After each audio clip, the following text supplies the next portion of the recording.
Hope everybody enjoyed this beautiful weather we've had this week. Yeah. Oh, it's gonna be that way over the weekend, they said. Oh, good. I hope Sunday is. I got my end of season golf scramble and banquet.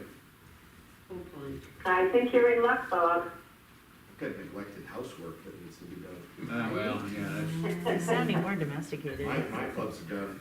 They've been put away. Saturday was it. I still got another month or so. I'm going, well, my boys and me are going to Keno on the 3rd to play. Oh, I've never played Kineo. Yeah. Yeah. That'll be fun. But I have my hunting trip coming up. My annual bird hunting. Yeah, so we go up bird hunting, it's cast, blast, and golf. Yep. Oh, they yep. are. Yep. Jim's just doing cast and blast. I think everybody's gonna be up north that weekend. Yeah, We're going Yeah. October yeah, cause that week starts What's that? on a hunting kid trip, trip. Yeah. October 16th. Yeah. Well, is it Columbus Day weekend? No, Indigenous No. people. I couldn't have camp because I was told I'm sorry. explicitly I couldn't have I'm camp. sorry, it's indigenous, whatever it is. Indigenous Peoples' peoples. Day. Yeah. Yeah. There, You know what? it's the law. I understand. We do But my this. wife corrects me like that real quick. I'm We do sorry. It's in the name. Thank you. Right, yes. We do? Yes, we do. Excellent. Yeah, good. Oh, my Okay, God. everybody, I show at 6:30, I do too. all right, and once we're ready to go, We're good. all right, so I'll call the meeting to order, and if you please join me for the Pledge of Allegiance. Sure. I pledge allegiance to the flag Flag. To the of the flag United States of America, States of and America. to the republic for which it stands, one nation, under God, indivisible, with liberty and justice for all. Justice for all. All right, thank you all for joining us tonight. Do we have any agenda adjustments? I do not have any. Okay, What's that? Do you have one? I'm sorry. The Please. loan is already put We on have there. the Yeah. motion. okay, so moving on to 2.1, entertain a Thank you. motion to approve the minutes of the September 9th, 2020 Board of Directors meeting. So moved. Second. Okay, been moved and seconded. Comments, discussion? I have two things. I believe Dory was in attendance and it showed her at. She was not. No, she was at the. She came, yeah, to the She was CA. at Did she the, come in late? Nope. No. no, she was at the, She was at the CAI meeting, and then but said not- not. Okay. And she emailed me that she was. Somehow I thought that she was on and off. And the other one is under superintendent's report, right at the very end of the opening narrative, it says, thanks, Hmm. P, dot, dot, dot, dot, dot, and I believe that is for, that's where the superintendent was thanking our retiring bus driver, Phyllis? Phyllis, yes. Yeah. for her many years of service to Yeah. the schools and the community. You are correct. So I did send something to Michelle, first asking her, and she said, oh, Scott showed me that, didn't know what it was, I was supposed to take it out, and I forgot to. And then after she said that, then I went back and said, Donna, wait a minute, I know what that was for. So- No, I do too. All So right, thank if you. you work with her, she's got a comment that basically Yeah. says, Yep. that that's what that was. Yep, I will fix that. Any other comments? All right, seeing none, then all those in favor of the minutes, of motion, All right, Bob, yes? Jen, Yes. Robbie, yes, Joan, Yes. Vicky, Yes. Stephanie, Yes. Andrea is not here. Joe, Yes. Dory is absent. Motion carries. Thank you. Petitions and communications, Do we want to do that under petitions and communications? well, probably that would be an appropriate place. Okay. So we received, I don't know if you want to do it or you want me to do it. I got it in my hand. All right. So we have received notification from the Maine School Boards Association about training for board chairs, vice chairs, and aspiring chairpersons. So it's about a 2.5-hour presentation, I think on the 29th. So if there's anybody who would be interested in, it's a Zoom, anybody interested in sitting in and taking the training, we need to let the superintendent know. So, you know, it's Thursday afternoon, October 29th. And it's intended for board chairs, vice chairs, and aspiring chairs. So, anybody that's interested, I thought I had the time on here someplace. It does, I believe. I thought it was 2 to 4:30 or It's something like that, yep. I don't see it on this particular flyer here. But anybody interested, if, let the superintendent know so that he can get the registration in, because you have to be registered in order to attend. There is a fee, but it's one of those things that we try and budget for some of these type of workshops and fees. Yep. Also a reminder that starting the next day is the, Fall conference. the fall conference, which will also be virtual this year. So if there's anybody interested in wanting to sit in on that, also please let the superintendent know. And I will say, I have done this training in the past, and it's really quite good. I did it in person when I did it, but it was very valuable. You learn quite a bit, so if you would like to go, let me know. Okay. We have no other Petitions and Communications to report, superintendent's report. All right, so, school is open, thank goodness. It's nice to have students back in our building. I'll save most of that for our administrators under 5.1, our building administrators, because they'd like to talk about how things are going. But, I've been around all the buildings quite a few times. I'll tell you, from my perspective, it's kind of a somber mood, to some degree. The kids are fabulous, staff are doing a great job, just from, what I've seen. But it is kind of a funky feeling to only have a portion of your students in at one time. But overall, from my perspective, things are going well. They are not without their challenges, but I think as we move along, things get easier and easier. We're really good at checking and adjusting as we go, and so those things come up every day. We do have some open positions left to fill, but all of a sudden this week, a couple of applications came in, so that will be good. We'll be taking a look at what we currently have open, deciding whether we need to fill them right now or not, here in a couple of weeks as we get further into this process. So we did get notified this morning, actually, that we are gonna get a second round of COVID relief funds. One of the things that we don't know is how much we're gonna get and what the parameters are gonna be around that, so I will keep you posted. I think it's important that you do know that the first round has come in very handy. I think I said this before. If it hadn't been for those funds, I don't know how we would have gotten open. I really don't. We have ordered significant amounts of technology infrastructure to support remote learning. Some of that is still on back order, but it's coming. Significant amounts of PPE, safety equipment. We've got bus aids, floating subs.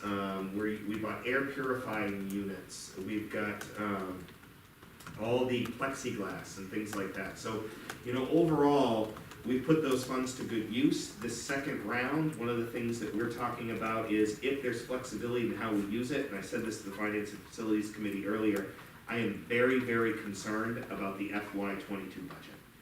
Very concerned. So one of the things that we heard this week was that the funding levels are gonna stay the same for this year. So we're not gonna see a curtailment in public schools, according to the governor. However, she's been very clear that next year, there is no way we're gonna have the same funding levels. So one of the things that we're hopeful for is looking to the future with the second round, how we can maybe reduce some, strain on the next, during this next biennial budget. But it's really gonna depend on what the parameters are to use it and how we get it. What's interesting is this first round of CRF funds, there was a hard and fast deadline. It had to be spent, and you had to have the stuff you bought with it in by December 30th. I'm hearing there's gonna be far more flexibility in this second round, but those parameters haven't come out yet. So when those come, I will be bringing that to you, but until then, I don't know what the dollar amount's gonna look like. So, other than that, that concludes my report.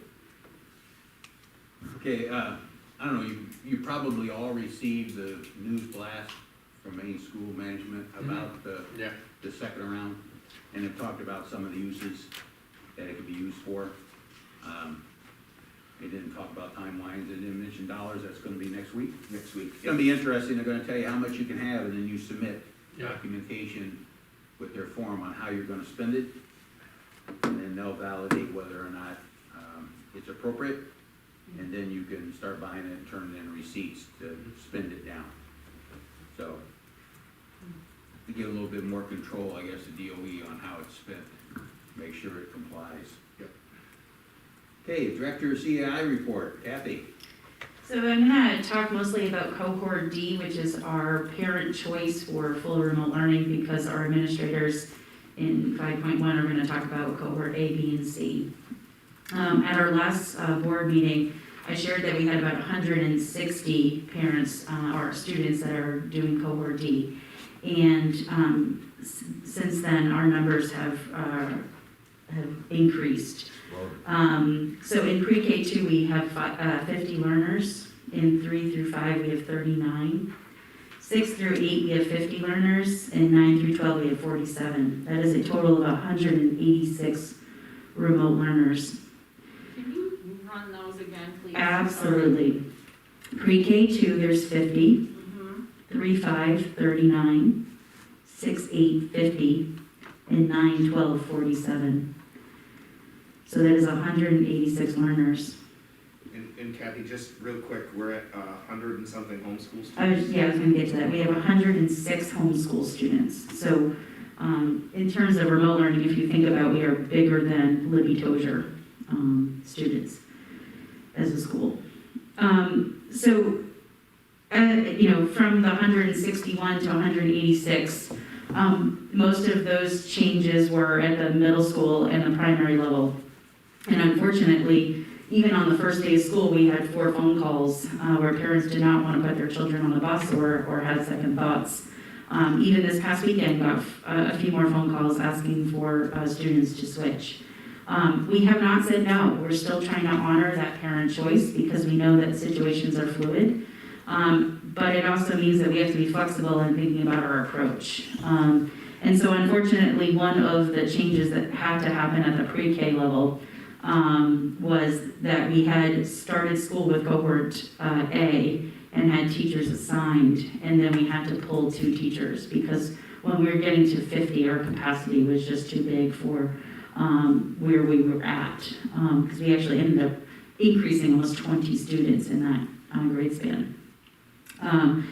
So A and B and C started the week last week, and cohort D started on Monday. Last week we offered 38 hours of device and material pickup here at Central Office. So parents could come in, get all their materials, get information that they needed, and we encouraged that parents, and we offered nighttime and Saturday, thanks to NJ. And we encouraged them to get into the learning platforms and make sure that they got into their emails and have any tech questions as possible. On Monday, we did end up doing some troubleshooting for parents who hadn't logged in quite yet. So Monday was a lot of troubleshooting, getting the first day of school started, and as a beginning of a school year, it looks like routines. So we're looking at how do you connect to your teachers, what does your schedule look like, and we actually had picture day for cohort D today for 3 of the 5 schools. So the other 2 will use a different vendor, so we'll use that in October. We will be starting assessments next week. For some of our students, our youngest ones, they actually will come in by appointment and actually we'll assess them that way, where the older students will do STAR and other assessments virtually.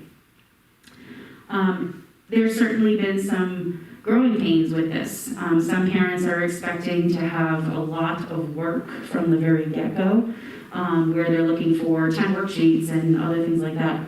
We are trying to keep cohort D at the same pace as A, B, and C, because if they ever want to come back, we need to make sure they're at the same path. But they need to understand, one of the reasons why we did a week later is because the first week of school was, how do you walk into school, how do you do hand washing, how do you transition, a lot of those routine things that we don't necessarily have to do with cohort D. Their routines look different.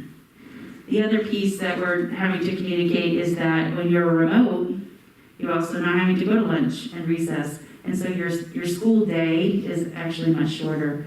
And so we're having to constantly communicate that with our parents of what does that look like. And that it's not always going to be, depending on the grade span, 100% on the computer. So some of it is that they're gonna be accessing asynchronous harvested lessons that they'll watch, and then they'll communicate by doing a lesson or a small group with a teacher after. So depending on the grade span will depend on how much time and what that looks like in terms of face-to-face.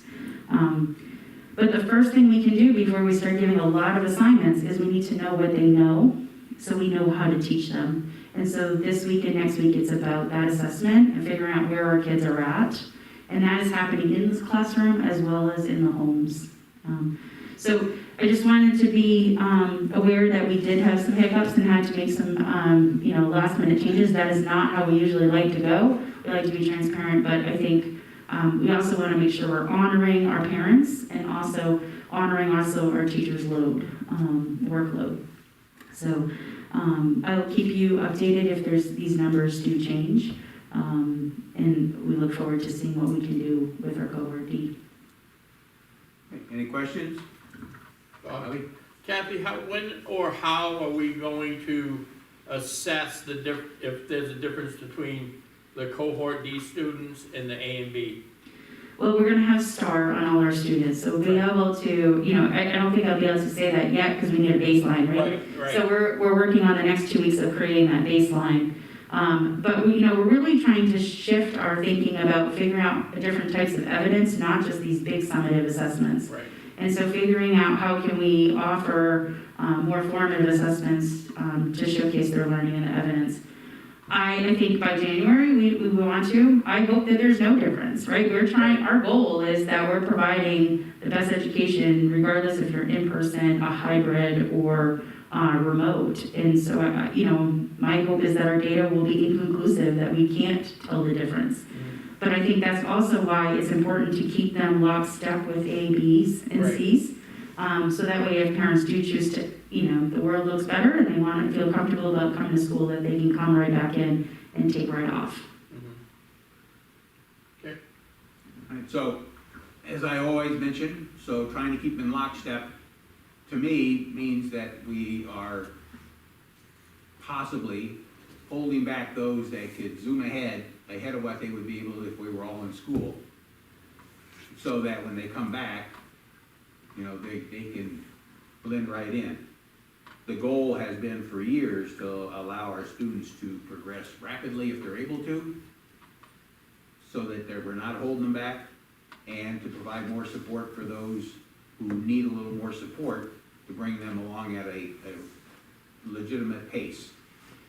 So I would think that the greatest opportunity for people to move quicker are those that are in the remote.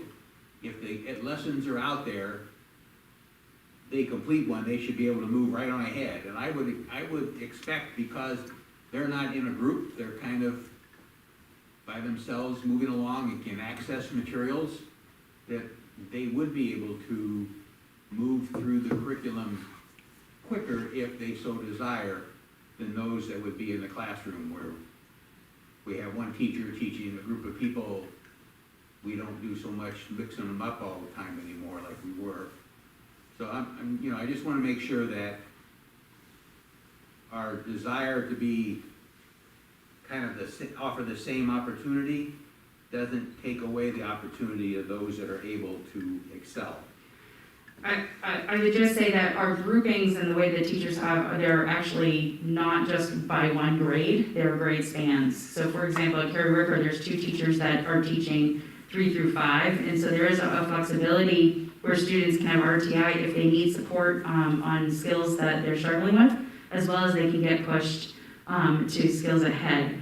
We want to get to a point, though, if they want to come back, that they can be put into a particular class, that we don't have such pacing that it's all over the place. So what I've talked to the teachers about is it's not about going through many standards, it's about going deeper in the standard, and that's how we're differentiating and making it better and stronger and individualizing it for the students. Okay. Any other questions? Robin? Kathy, what are we doing about AP classes at the high school?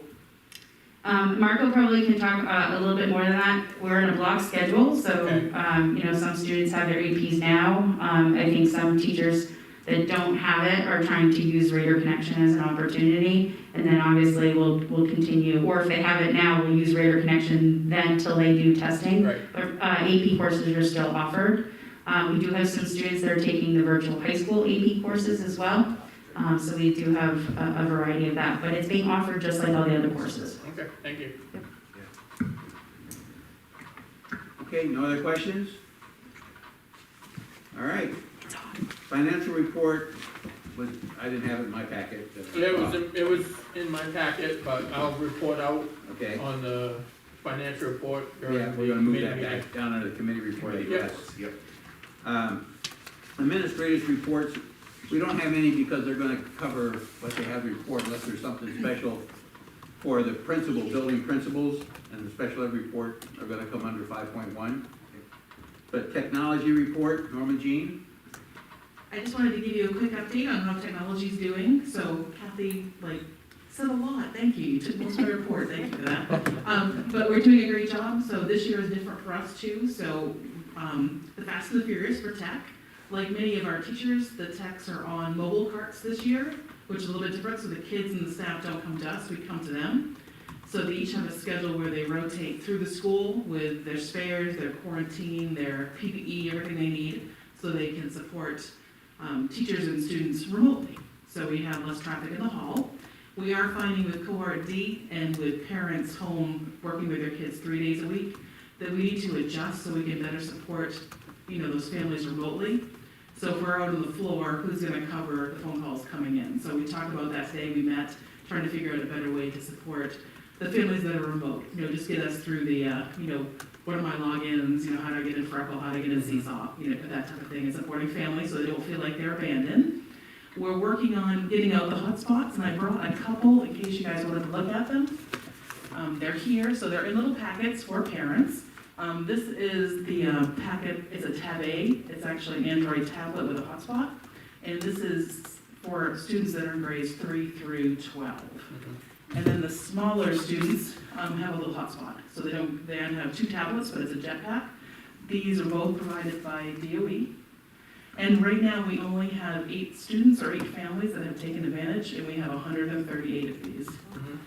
And so today, Andy and I met with Jolie Bell from Litchfield, kind of talking about how can we reach out to those families that might need this, how can we get the word out.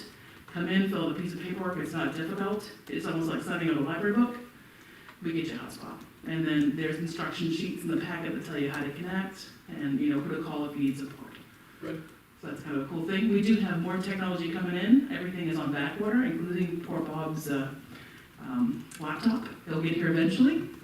And a lot of the requests that are coming in are Elmos, and they're being used for remote learning and to record, project, reading books for the kids, and so we'll have more PD on that. The technology folks did 4 sessions of PD the first couple workshop days, and so we've shared out re-recordings of that to better support teachers on Seesaw, Freckle. We'll be doing some on jump rope soon, so. Yeah, it's busy, it's different here, and we're just, like everything else, we're checking and adjusting along the way. Any questions? Okay, thank you. At all that athletic report? Jim, are you there?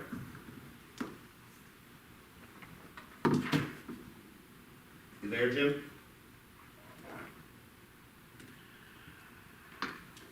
Can you guys hear me? Yep. Okay, so I'll start with adult ed.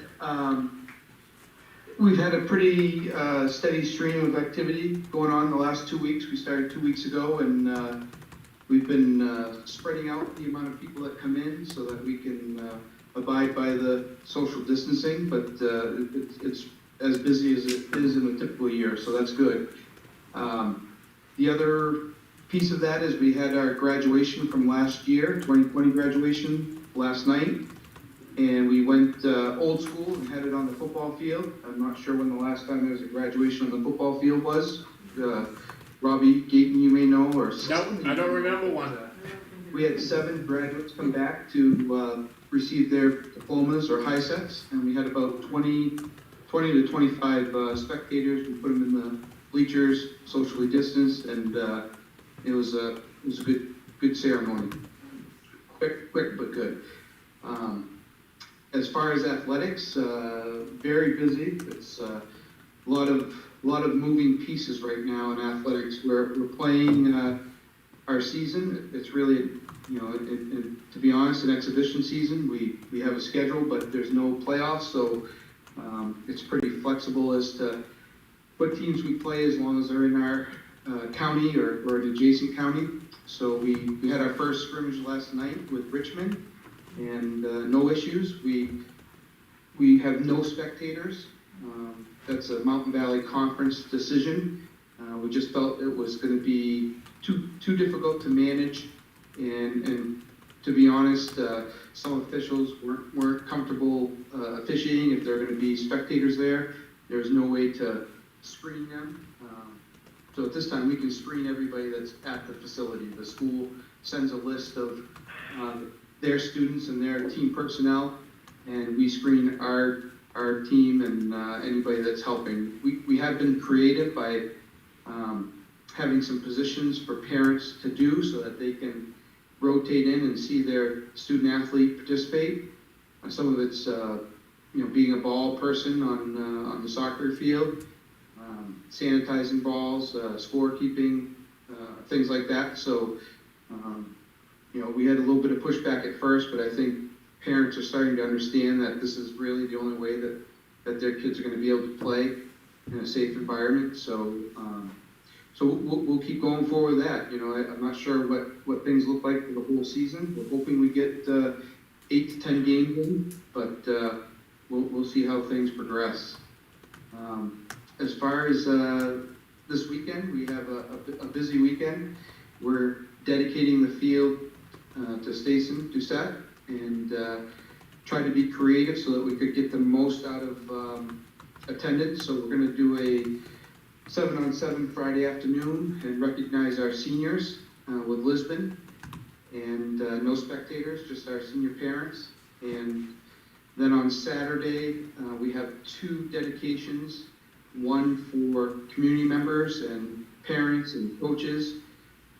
We have an invite list of under 100, so we'll stay under the 100 spectators and social distance. And then to spread it out, we have a 1:30 ceremony for players and alumni. And currently, I think we have 60 who have responded to that. So should be a good but emotional weekend, but looking forward to dedicating the field, and the stone with the plaque is there, and things have really come out nice for that. So, and that's all I have. Questions? So the scrimmage, what sport was that? That was we hosted girls soccer with Richmond, and our boys traveled to Richmond, and our field hockey team traveled to Poland yesterday. Okay. So I was out, and I already mentioned Norma Jean, so she's probably going to nail you with it too. But I don't see a schedule for any athletic events on our website. Yeah, I mean, we could put one out there. It's moving all the time. We, based on transportation or officials available, I probably change 5 games a day. So it's going to be very fluid, and we can put it out there. It just may not be accurate 2 days later. Yeah. Just a Google Doc. Plus, you can't have any spectators. Well, yeah, you can't have spectators, but, well, it all depends, I mean, so we have, Let me see how it's up. well, we don't participate in cross-country, I don't believe. Yes. Yeah. We do. So, cross-country, it's hard to eliminate spectators from standing around the course in various places. But normally, that's just the parents and family, and they know when the event's gonna be. Probably the same with golf. Yeah. I know that a lot of parents in golf, where when you go around, there'd be some at this hole, and some at that hole, and some at the end. Yeah, and Bob, the other thing we're doing is we're working with the technology with Norma Jean and the tech department to stream a lot of our games. So everybody's teams are getting that word out to parents that, if because we can't have spectators, we're gonna be streaming it on 9:30 at 4 o'clock, so, September 30th at 4 o'clock, so we're getting the word out that way. But, I have no problem putting schedules out on the webpage, just maybe we put a little asterisk saying that, please check ahead of time because these games may be moved. Right, and if it's not practical, to put out the schedule, say so. Put it out there, so when someone clicks on athletics and tries to find a calendar of events, it's not just blank. Yep. There's something to go and say that, it's just too fluid, we believe we're getting games going here and there, but check back when you get closer to it. Just to put something out there so that, it's not like we got a mimeograph paper schedules and mail them home to everybody, and then tomorrow do new ones. So, all right, any other Sure. questions for Dalton? All right, so we'll move on. Student rep report, we don't have any, No, but we do have a student rep. We do have a student rep tonight, I believe, right, Mr. Aliberti? Yes, that's correct. Ladies and gentlemen, I'd like to introduce to you Riley Worth. Riley is a senior at Oak Hill High School. He's the son of Melissa and Bill Worth of Sabattis. He's one of our top academic students, and he has a wide variety of interests. He's currently a part of the soccer team in OHLA. We're extremely pleased that Riley took us up on the opportunity to join us to share the student perspective with the board. So thank you very much for being here, Riley. Yeah, thank you guys for having me. So I'll try to keep it brief. Just first off, the insider perspective. It's kind of like what Mr. Carlton was saying earlier when he said he visited the schools. I've definitely noticed more of a somber mood. Of course, it's not going to be exactly like it was last year, and I'm not sure anyone expected it to. I am mostly pleased with what I've experienced as far as the new COVID guidelines being adhered to. The way it's been set up is, although probably not ideal for zero risk, I don't think it's reasonable that we try and shoot for zero risk, because if we did that, then everyone would be home. So as far as trying to do the most we can while limiting the risk, most of what I've seen has been at least acceptable. Of course, I've seen teachers have to remind kids a few times in a row, hey, keep that mask above your nose, because a lot of kids think, oh, as long as it's covering my mouth, it's fine. Obviously, that's not. But aside from those small little tidbits of teachers having to remind kids, keep it on, make sure you're using the hand sanitizer, wiping down your desk. Most of that, what I've seen, has been adhered to. As far as I'm also involved in athletics, so I'll definitely say I'm pleased that we have a season. Of course, that is going to be much higher risk than doing no athletics at all. But as long as the school we are playing are also adhering to rigorous guidelines, that I'm comfortable being on the team. It'd be nice if we could do some sort of testing coronavirus-wise, but I know those tests are hard to come by and are not really prioritized to middle healthy teenagers. As far as something I'm concerned about, I'm not nervous about going to school. What I see at school is people are 6 feet apart, wearing masks, hand sanitizer, everything washed. What I'm concerned about is what people are doing outside of school. So I have friends, I know people that think this whole thing is fake. I have people that think it's real, but just go to 7 people's houses in one day without wearing masks. So I don't know if it has been done, if it can be done, but I don't know if it's possible to do some sort of community outreach education, because I know what all of you don't want to see and what I don't want to see is what happened to Lepa the other day, where they have 3 or 4 cases and now they're entirely virtual. I know I go 2 days a week in the cohort B. I wish I could go all 5 days, but going 2 days is definitely better than going none. I'm not sure what the exact number is for when we would shut down. I think it's around 3 or 4 when CDC would open investigation. But I don't know what we could do for community outreach, just educate parents on whether or not they think this is real, whether or not they're going to adhere to the guidelines, but at least educate them on the consequences is what happened. We have 3 or 4 cases that they're going to have to find ways to get their kids watched. I know some kids can stay home. I'm a senior, I can stay home, but I know a lot of people don't want their freshmen home on their own. They're going to want them babysat something. So just some sort of education to let parents know that, hey, if you let your kid go to Johnny's house, Timmy's house, et cetera. And then we get a few cases at school, work shut down for X amount of time. So not to like scare it into them, but just to show them, hey, if you don't follow the rules outside of school, you bring it into school, this is what the consequences are gonna be. So I don't know what we could maybe do just to kind of get that message out there. As far as, I talked about sports, that's good. Schools, I know you probably may have gotten the message from my mom. She kind of wasn't too excited about the mask breaks being done in school. So my opinion on this, at least what I've seen, is the classes I have been in, mask breaks have been minimal, maybe happened once or twice in the 2 days that I've been there and the 4 periods that I've had. For me, it's not a giant concern. I know it definitely increases the probability of transmission, but I believe that transmission is minimal as long as it is followed to a T. So I would just urge the outreach to teachers to make sure that they are following those guidelines on how mask breaks should be taken, because we all know how quickly it can spread. All it takes is one teacher making an innocent mistake, intentional, accidental, and then you have 2 cases, then you have 5, then you have 100, then 3 schools are shut down. And obviously that's not what's going to have happened. So I'm not pushing for no mask breaks at all. I would just push to try to keep them as minimal as possible. I know that I have 2 periods, then I have a half-hour lunch break, then I have 2 more periods.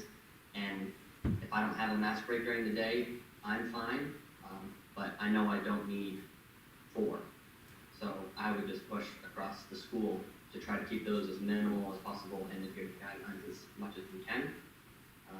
Yeah, and that's pretty much all I have to say on that. Thank you, Riley. Anybody have any questions? So I would like to address your concern about outside activity by students. I think that it is something that perhaps we can make sure that we can put out some blurbs to remind people. I think it also, for our student leaders, have an opportunity to be proactive in this and also to help educate and inform their fellow students of the concern. So I think maybe it's kind of a 2-pronged deal, maybe 3-pronged, because there's a lot of government community service announcements out there that address it too. But if we as the school board or as the administration can, and the teachers can remind students of outside activities and they need to be cautious and try to observe as best they can the safety requirements. And then if the student leaders who people have elected to represent them in the student body can also be proactive and try and also provide some education, that would be great. Aside from that, I'd like to also welcome you to be the student representative. The board gets a lot of insight from our student representative on how things are going, the mood of the school. I know you're not there every day, so you don't necessarily see what the other cohort mood is, but they're probably somewhat similar. So it'll be important feedback that you will provide us throughout the school year. And I and the whole board, I'm sure, wishes you the best of luck and hopes that you get what you need out of your educational experience. Thanks, sir. Appreciate it. Okay, any other reports? Not at this time. Okay, with 4.7, comments from the floor. So I never know who's been here before and who hasn't, since we have so many online. I just go over the requirements again. Comments from the floor is an opportunity for people to make a comment on a subject that they're concerned about or want to think something about or praise or whatever, good or bad, as long as they don't attack an individual, or whether that's a staff member or a student. And it's not an item for discussion. So it's a time for someone to make a comment about an issue that they're concerned about, or they think it's important that they want to express that opinion. It's not a time for us to have a discussion. If it's something that needs to be discussed, then we ask that you contact the superintendent, or you could contact me as the board chair, and we can get it put on a future agenda, and work it into our agenda schedules. So, with that being said, we don't have any community members in the building here with us. We limit that so that we don't have the space. So you're all online, so you can either raise your hand or use chat, and then we will try and call upon you and let you go ahead and express your comments. So I don't have any hand raised at this point and nothing in chat. Okay, so right now, we're not showing any raised hands or nothing in chat. Just give you a few seconds in case someone has a second thought.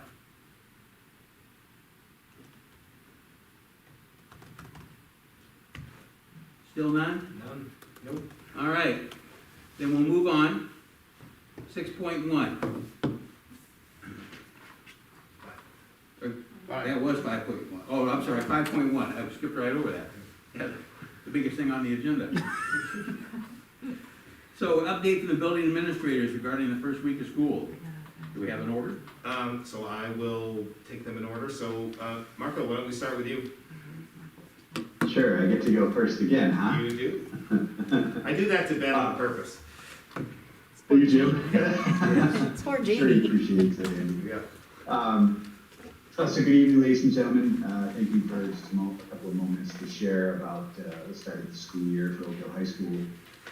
In my personal opinion, it's been an amazing start to the school year, all things considered. Students being back in the building is really what makes Oak Hill come alive.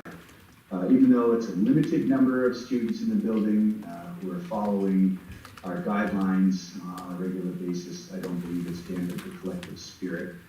It's amazing to be in the building, and I mean, all of you guys know what a public high school sounds like in normal times, but it's amazing to be in the building now, and to hear essentially not much of anything. It's very quiet in the school, even when students are passing hallways. They're doing everything that we ask of them, staying 6 feet apart, single file, to the right, masks on. All of those pieces are extremely important for everyone's safety. And I think they really understand the value of being in the building for in-person education more than ever, only because it's been quite some time since they've had that opportunity. So I think they're making the most of the academic offerings that we have for them. And I can't say enough, obviously, for all the great job that all staff and students are doing to make this be a really smooth start to the school year. It's been, very different, but all in all, it's been very good. Okay, any questions? Then we'll move on, I guess. Ben? Ben? No? Thank you very much. Good job, Marco. Thank you, ladies and gentlemen, for allowing us to talk about the opening of our schools this year. So I just want to mention the word resilience. That's the word that's been passed around by staff about the kids. They've done a fantastic job getting used to the new norms. It's almost as if they came more than prepared to be back in school again. As far as the middle school goes, our students are really adjusting well to the new routines, the new norms. They seem happy to be at school and engaged with the safety in the building, which is fantastic. Our staff has moved from worry to problem solving, which is a big step for us.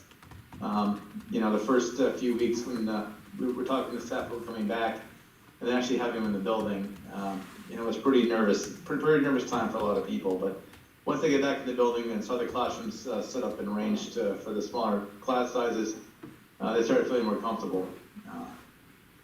So our new drop-off and dismissal standards practice are going well, and students are doing well with getting into our technology this year, so Google Classroom and Freckle, and we're about halfway through with the STAR assessment already, which is great. At the primary school, our new drop-off procedures are working well. Thank you to John Dahlbeck, our SRO, has been helping us tremendously so far. Our pickup system is getting smoother and quicker overall. We're able to start on time and only looking to gain 8 more minutes out of the pickup times. That's been a big change in the primary school. We have a new driveway pattern to accommodate parents staying in their vehicles, picking up kids after school. So So students are doing great at the lunches, they don't mind the social distance. And just recently, we were able to open up the playground equipment for students, which has been very, very helpful for the students and for the staff. We've had to take 2 highly sought after teachers out of the classroom in order to support a burgeoning cohort of these students. But the merging of the new classes with the new students has gone very well for us. And the in-person time with students has been great. And things are going very well. Really, really surprised how things are going. And they're going very well. Any questions? Robbie? Yeah, I want to say, Ben, I had quite a few comments about your virtual tour on cohort A, day 1. Yeah. There was some parents that were a little bit apprehensive, but were glad to see that everybody was sitting in their spots and doing what they needed to do. I gotta give the credit to the staff and definitely the students and the families and the community. We've really all kind of come together to make it a safe environment for everyone. The conversations you hear at lunch or in the hallways with students is around, how are you doing? How's it been? How's your family? And these aren't normal conversations for 6-year-olds or for 13-year-olds. Usually it's about Minecraft or something like that, but it really has gone well. I just think once you get into the building, once you see, once you physically move into a school building and see how it's arranged and see our practices, I think we're doing a great job. I really think we've set up the system for safety for our staff and our kids. And I think getting them in there has made everyone feel a lot better. And I think, being able to show a parent that has been very helpful. So, thank you. Yep. Any other comments, questions? All right, Jamie? Good evening. So I have been at Carrie Ricker the past 4 school days, and Mr. Jack has been at Libby Toter. We switch places tomorrow. I'm going to start off with a couple of highlights from Carrie Ricker, and then he's still pretty new, so I'm going to let him share some things from Libby Tozer. I do want to thank the school board and Mr. Carlton for letting us hire an AP. I can't imagine doing this in 2 buildings by myself with all of this COVID stuff. It was hard enough without it. It's definitely, can't imagine what it would have been like now. So I'm so grateful to have Michael join me and be in the other place when I'm not. So that's been a huge help, and we've heard a lot of that from staff as well. So we did a staff check-in today during our PLG time. Staff shared some things that were working super well right now. They mentioned that staff and administration working well together, all hands on deck, feeling really like some strong teamwork. Student drop-off has improved a ton since last week. Smaller class sizes are allowing for more focused instruction for students. Falling back into routine this week feels really good. Technology's been working with minimal problems, which is a huge feat, so they're gonna thank the technology department for that, because there's so much new stuff right now and figuring out logins and assessments and whatnot, so minimal problems is a really big win. Kids seem to be adapting well was a common theme to those check-ins, and it's such a quiet work environment right now for kids. Mr. Carlton mentioned how somber things were the first week that we had PD with staff and the first week with our students. I noticed that too. It was a little bit unsettling. This week though, there's been a lot of laughter and a lot of smiles. So I do feel like things feel way more normal this week than the last couple, which is refreshing. A couple things, notes of feedback from teachers for things we need to keep working on. That balance between work, which I know Kathy spoke to a little bit ago, for in-person and remote days. So we're still kind of getting a feel for that and figuring that all out, spending some of our PLG time and whatnot working on that balance. Making lunchtime move a little faster. It's hard with social distancing and dumping trays for pre-K through 2 especially. Filling some vacant positions. I know Mr. Carlton spoke to that as he started the meeting. We've had picture day already at Carrie Ricker. We've had a lot of social emotional learning, professional development for staff, which will hopefully offer strategies to support our students during this tough time. Staff, students, and parents have taken on all of the new rules and procedures in a very respectful way with few concerns, and we worked through any issues in a timely manner with everybody cooperating. So that teamwork piece has been more valuable than ever the last couple of weeks. So I'm gonna turn it over to Michael to give a couple highlights of Libby Tozer. Yeah, thank you, Jamie. Here's some things that staff is saying really culture. So kids are getting the hang of everything. Kids are wearing masks well, few reminders needed. Arrival and departure are running much smoother. And I think the kids are doing an amazing job with the new normal. Students are getting into the groove with new schedules and rules. And working with students at school has been wonderful. And then here are some things that, based on teacher feedback, that maybe we can improve on a little bit. The balance between in-person days and remote days for students, making the lunch line move faster, and fire drills have been practiced a couple of times, and I think that's just another piece of getting back into the groove with those. I mean, let's face it, we haven't had any for 6 or 7 months, so you know we're going to have some wrinkles there a little bit. But I gotta say, at Libby Tozier, it's just been wonderful to see staff and students back in the building. There's been a ton of smiles. The little kiddos are wearing the masks. They're doing great, and things are going really well. So I very excited and very happy how things are going. Thank you. Any questions? And I'd just like to echo what Michael said for a second. You know, I've been out to Libby Tozier and Savannah's primary. One of the things I consistently heard over the summer is our youngest learners won't be able to wear masks. They won't be able to do it. I gotta tell you, it's pretty impressive to see 5-year-olds in their masks doing what they're supposed to do. It really is. It speaks volumes to this community and the education our parents are doing and the education we've done over this time. It's been really nice to see. So. All right. Can we move on? Can we do Nancy and Glenn too? Sure. All right. I don't want to leave them out, of course. Nancy? Yes, good evening, everybody. So I think it's rare when a special ed director gets to say that we've had a slight drop in the number of students with IEPs, but that's what I am reporting at this point. We've got currently about 11% fewer kids than we did last year. We're attributing that mostly to kids moving out of district or homeschooling decisions. We've had probably around at least 10, the last I knew, who had made decisions to homeschool at this point. Almost all of our students with disabilities have been able to follow the safety guidelines, specifically wearing a mask and following the social distancing rules. And for those very, very few who are not able to consistently wear a mask to start due to their disability, we've got safety plans already up in place and running to keep them safely distant from other students. And the staff are wearing appropriate personal protective gear, which is a little more than everybody else might be wearing, while we implement mask tolerance plans. We were braced for a fair amount of behavioral dysregulation at the start of school, with students not having stepped foot in school for about around 6 months. But by and large, students with disabilities are not so far returning with any notable visible regression in terms of behavioral and emotional regulation that we might have expected. They seem so far to be pretty happy to be back in school. We haven't really started to assess the academic levels yet. As Kathy had said, you know, this past 2 weeks really has just been about adjusting to routines, and our students are doing pretty well in that department.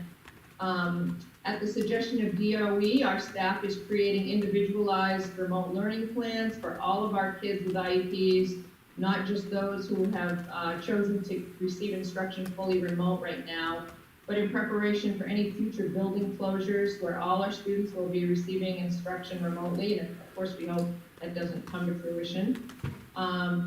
This would hope to ensure that all of our kids with disabilities will be able to continue to move forward if that happens, which was not really the case from March to June. So apart from a teaching vacancy for our behavior teacher at the elementary level, I think we're off to a pretty good start to the school year. Okay, any questions? Seeing none, we go to Glenn. Glenn? Good evening, everyone.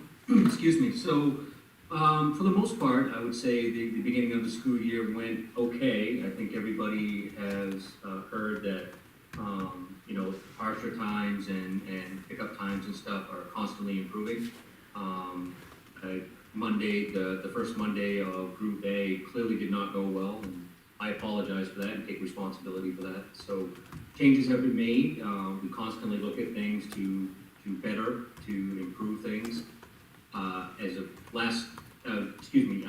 Tuesday, yesterday on Group A, the buses cleared at 3:02. So we're dismissing at 2:15 in Litchfield, and every student was home by 3:02. So improvements are in the right direction. I'm not saying we still got things to improve on, and we continue to do so. PPE is out. We've got all the plexiglass up. We're still in the process of installing more. I got some delivered. We got some coming from another vendor. So we'll get those, as soon as they come in, they go up. I've passed out masks and shields and gowns, and we're still receiving some, as we speak. I received another shipment of gowns today. So the schools, they're all marked out, and that part's going well. Lunches, everybody's heard that we're working to improve how we can move the lunch lines through quicker to allow students the appropriate time to eat. The gymnasiums and cafeteria areas set up well. I think everybody's set up far enough that social distancing is taking place, so I think that part's well. We just gotta sit down as a group to figure out how we can continue to improve that area. So all in all, I think things are well, with the understanding that we still got continuing things to improve on as we move forward. Any questions? I would like to add, just so you all are aware, we are now delivering meals on Wednesdays. We are running the buses, and we are delivering meals on Wednesdays, and we're looking at how we can increase that throughout time. That was a huge undertaking, but Glenn and the food service staff, the bus drivers are doing a fabulous job with that, so. Can community members still pick up meals Mhm. here? Oh, not here. At the school? But at the schools, At the yes. schools, okay. Yep, so they can still pick up, and on Wednesdays, we're delivering as well. Okay. So, yep. Yeah, they can pick up meals from 9 to 10 at all the buildings. All right? At any building. They don't have to go to their particular building, they can get any building. Yep, any building. Yep, they can go to any building in the district. All right. No other questions? Thank you all for your reports. We'll move on to 6.1, new business. And if you bear with me, entertain a motion to move that the resolution entitled Resolution to Authorize Lease Financing of a $149,199 Energy Conservation Project at RSU schools be approved in form presented to this meeting, and that an attest copy of said resolution be included with the minutes of this meeting. So moved. Second. I have a question. Don't you want to put Siemens' name in there? No. No. I can explain it. Okay. Okay, and then when it gets down into the actual resolution, it does the School Board of Regional School Unit number 4, the RSU. So the RSU refers to school unit number 4, so it only said RSU in the motion. Okay, so Robbie, do you want to address this as the facilities Yeah, committee? sure. What happened is when we packaged together our, performance contract, there was some pass-through items that we were gonna be the contractor of. Well, that Siemens did not include that into the performance contract.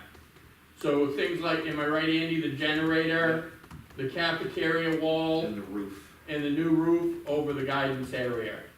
So those are all things that we were gonna control, and we were gonna, get bids on and whatever. And Glenn was gonna be actually the, contact person for that. And it didn't get put in. And so, just to expand on that too, you guys had originally approved a $3.7 million project. The financing that came through was 3.4, they got left out. So all we're doing here, we have to have a title opinion, and we worked with Drummond Woodson. We're gonna be amending the original loan, and so it'll go right into the original loan. It's still under the 3.7 million. The payment schedule stays the same. Once we do this, Siemens Financial is ready to release the funds in a few days. So, once we get the title opinion. Any other questions? Okay, seeing none, then I call for the vote. All right, Bob, Yes? Jen, Yes. Robbie, Yes. Joan, Yes. Vicky, Yes. Stephanie, Yes. and Andrea is here now. Andrea? Muted. I think you're muted, Andrea.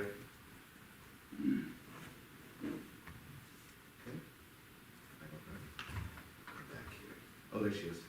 Hey, guys, I can't actually see the screen anymore. I'm having like some technical difficulties, but I approve. Okay, thank you. Can anybody hear me? Yep, we can hear you. Okay, Joe? Yeah. Okay, great. All right, and Dory is absent, motion carries. Thank you all. Okay, going into 7, committee reports, Finance Facilities Committee. Yeah, the Finance Facility Committee met at 5:45 before our regular meeting. I'll do the finance piece before.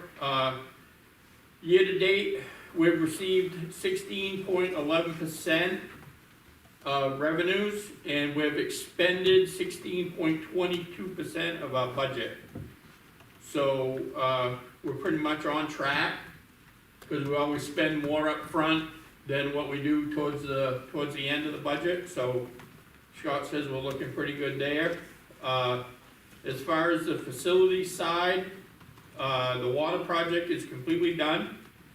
And on the COVID-19 expenditure, we're spending the money that we got on PPE, equipment, supplies. And as far as the performance contract, the generator is installed and getting ready to run on next week, Andy? Yeah, we're gonna fire that up next week. Yeah, next week. And the generator at the high school is actually gonna run our computer system, which is our hub, computer hub, which means if we lose power, we can still run The entire district. the entire district remotely with the computer. And there'll be, some safety lights on that, and the boilers, and fire suppression. And I asked tonight if there was room to install, freezer and refrigerators on that too. To make sure we don't lose any food or for a long power outage or have to distribute it around to the district. And that's it. Okay, any questions? Personnel Policy Committee. Okay, we didn't have anything to do with personnel this time, but we hope to have a policy meeting before October 7th, our next school board meeting. Okay, thank you. Any questions? All right, CAI Technology Committee. We did not meet, but we got the most recent update from Kathy earlier in the meeting. Okay, any questions? Moving on. Board member comments. I have one. Okay, In regards to wanting students and families to adhere to masks and all, and having buy-in, if people haven't seen it yet, it would be a really good idea to see the short video that Sanford High School students did. Yes, that was good. It was Yeah, excellent, Yep. because they had students from every co-curricular and athletic, all of the various groups at their school, talking about the importance of all of the things that we've been trying to get people to buy in with. It just was very powerful, so, you know, if we have any questions of students needing to have buy-in, I think it would be a good idea if they watched that. That was a good one. Yeah. any other board member comments? Anybody online? No Zoom notes? All right. So the next couple of items on the agenda are executive sessions. For those in the community and non-board members, once we go into executive session, only board members and anybody named to attend, as in the first one, our business manager will be attending. These are executive sessions, they're privileged information, and so they're not open to the general public. on neither one of these, is there any intention of taking any public action afterwards? So there will be no votes that take place or any other discussion about these items once we come out of executive session. The only thing that remains after that is to adjourn. Between each executive session, we will open up the Zoom in case people there, just so you can hear that we're out and hear the motion to move into the next executive session. At which time we would log everybody out and put you in the waiting room again until that one's done, and then we will open it back up so that you can listen to us adjourn. So if you want to stick around for those things, you will be placed in the waiting room and we will let you listen to us make a motion and listen to us adjourn. Or you can call it a night. There will be no more public business taken care of. We appreciate your attendance and your involvement and hope that you stay involved in the school system. It's your school system and you just elect us to go and try and represent your issues and your students as best we can. So with that being said, I entertain a motion to enter into an executive session with the business manager pursuant to 1 MRSA 4056D, negotiations with RSU4 EA. So moved. Second. So it's been moved and second. Any discussion? Hearing none, all those in favor? Bob, Yes? Jen, Yes. Robbie, Yes. 35. Okay.